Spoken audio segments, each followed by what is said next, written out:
आपण आता कर्नाटका बॉर्डर मध्ये आहे. मंडीपूर नॅशनल पार्क आपण पार करून या हॉटेलच्या इथे होतो ग्रीन व्हॅली मध्ये. आता मी निघतीये.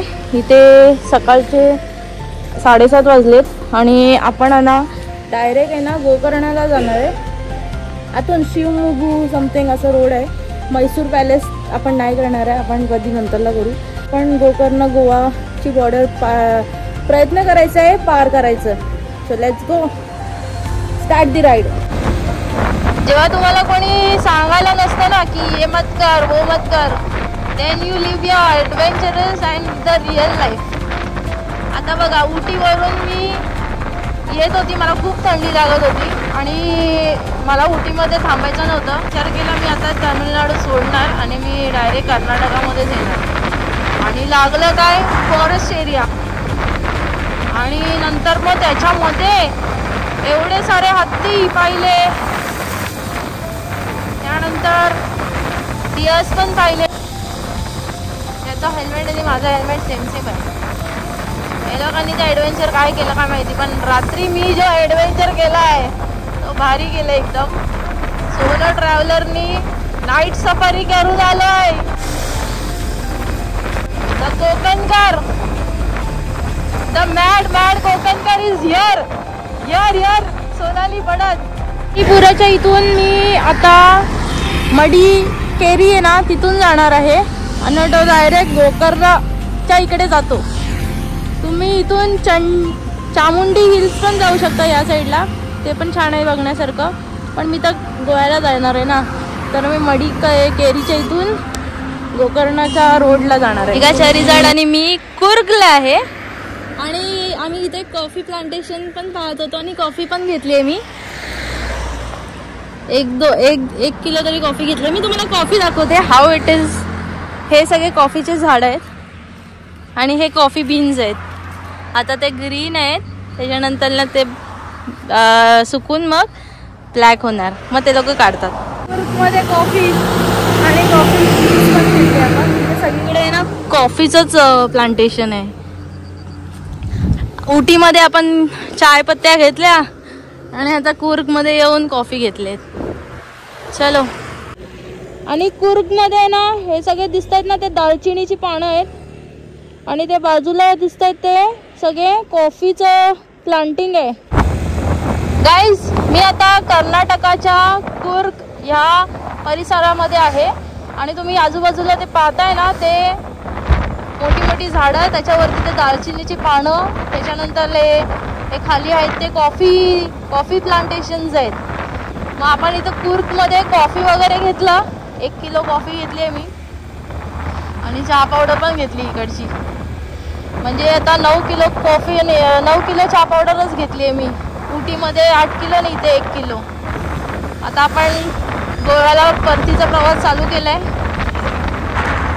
कर्नाटका बॉर्डर आणि तामिळनाडू बॉर्डर, तिथे ते फॉरेस्ट एरिया आहे, तिथे सगळे हत्ती दिसतात. तिथे पण काही ठिकाणी हत्ती दिसण्याची संभावना आहे. पण आता सकाळचा टाईम, मी त्या लोक झोपायला गेले असतील, मला काही दिसणार नाही. मला वाटतं 11 तारीख कुर्गमध्ये आहे आपण आता. गाईज, जेवढी मी कोस्टल रोडला शॉपिंग नाही केली असेल कोस्टल राईडच्या टायमाला, तेवढी मी परतीच्या प्रवासाला शॉपिंग केली आहे.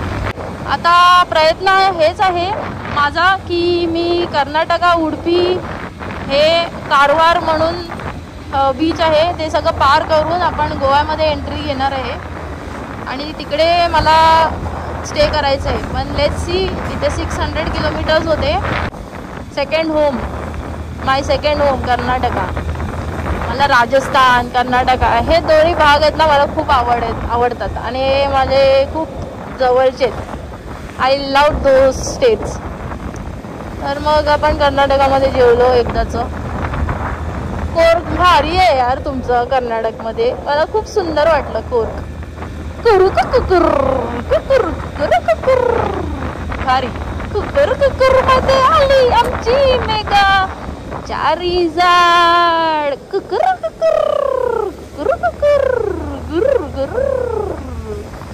खणकच आहे यार या नावामध्ये.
आता बयंदूरला आहे आणि माझ्या या लॉंगेस्ट सोलो कोस्टल जर्नीचे किलोमीटर झाले आहेत 3400.